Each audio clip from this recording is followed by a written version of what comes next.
I used to be really close with my sister when we were younger. Inseparable, even.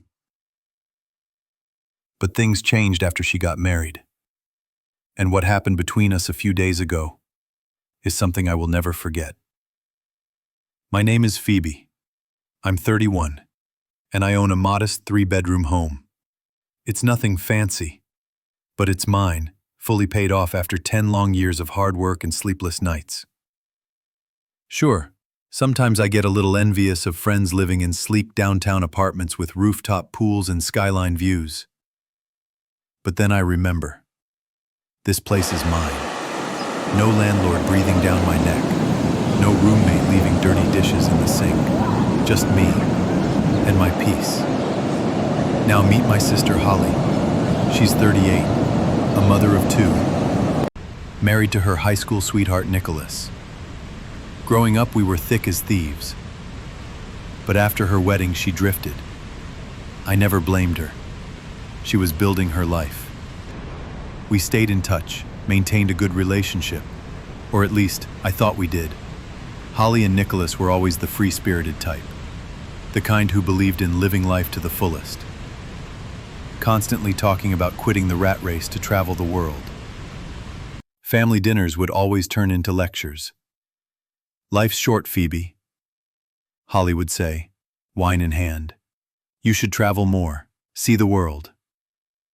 I'd roll my eyes and mutter, "Some of us like having stable jobs and roofs over our heads, Holly." Nicholas would chime in with, "Think of the experiences, the memories." Yeah, memories don't pay the bills. I'd try to warn them to be more responsible, especially with 2 kids. But they didn't listen. They'd book last-minute trips, buy the latest gadgets, living like they were 22 and child-free. Then a few months ago, they actually did it. They sold their house at the peak of the market to fund a year-long trip around the world. I still remember that phone call. "We're doing it, Phoebe," Holly squealed. "Wait, what?" I nearly choked on my coffee. "Holly, are you serious? What about the kids, school, work? We'll homeschool on the road. It'll be an adventure. A real education. We can always get jobs later." I tried to reason with her. "Traveling with kids is expensive. What if you run out of money?" "Don't worry," she brushed me off. "We've got it all planned. Hostels, volunteering. It'll work out."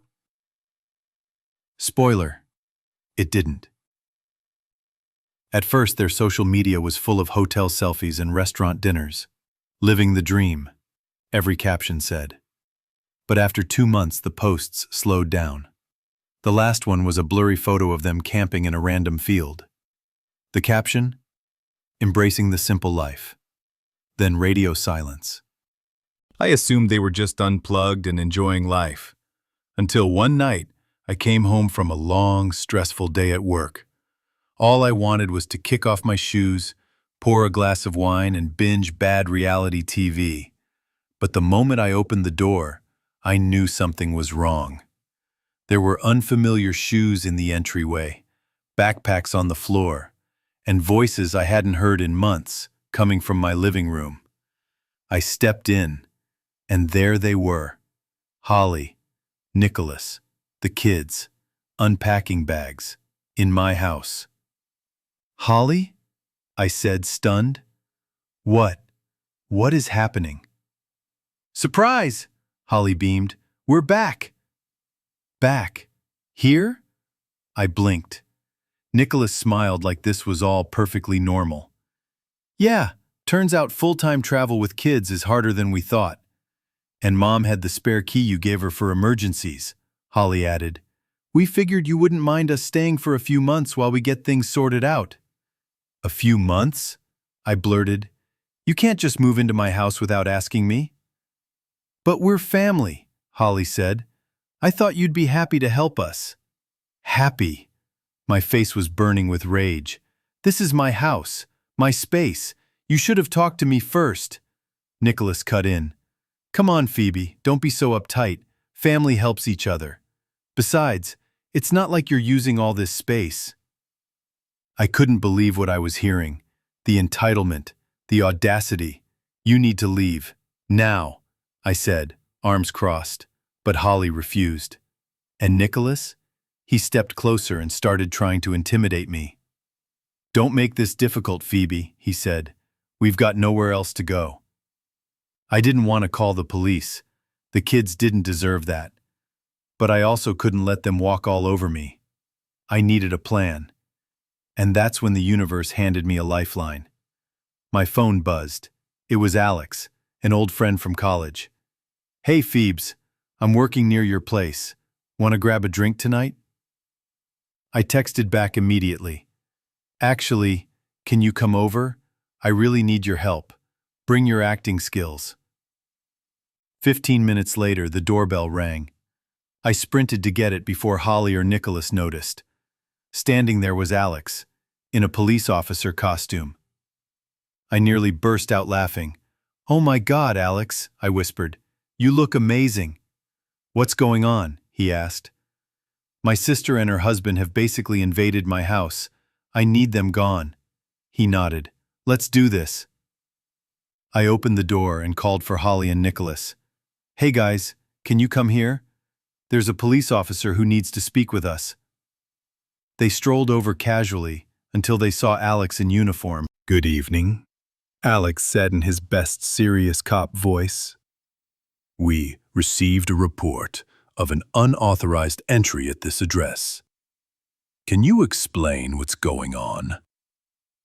Nicholas straightened up. Officer, everything's fine. We're family.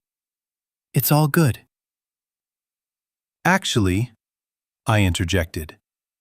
They entered my home without permission. I never invited them to stay. Alex nodded slowly. And how did you gain access to the home? We used a spare key from her mom. Holly mumbled. Did you have permission? No. Well, Alex said, that would technically be trespassing. And when the legal homeowner asks you to leave, the law says you must comply. He reached for his fake handcuffs. If you don't vacate immediately, we may have to proceed with charges. Their faces went pale. We'll pack up, Holly stammered. right now. Nicholas added. They scrambled to gather their things. Return the key, Alex said firmly. And do not come back without permission. They didn't need telling twice. Once the door slammed behind them, I finally exhaled and burst out laughing. You're my hero, I told Alex. Coffee? Absolutely. As we sipped our drinks in the now quiet living room, I sighed. I still feel a little guilty, I admitted. They're family after all. You did the right thing, Alex said. They don't get to use you just because their wild plan failed. He was right. I had worked too hard for this space, for my peace. Setting boundaries isn't selfish, it's necessary. So, what would you have done if you were in my shoes? Let me know in the comments.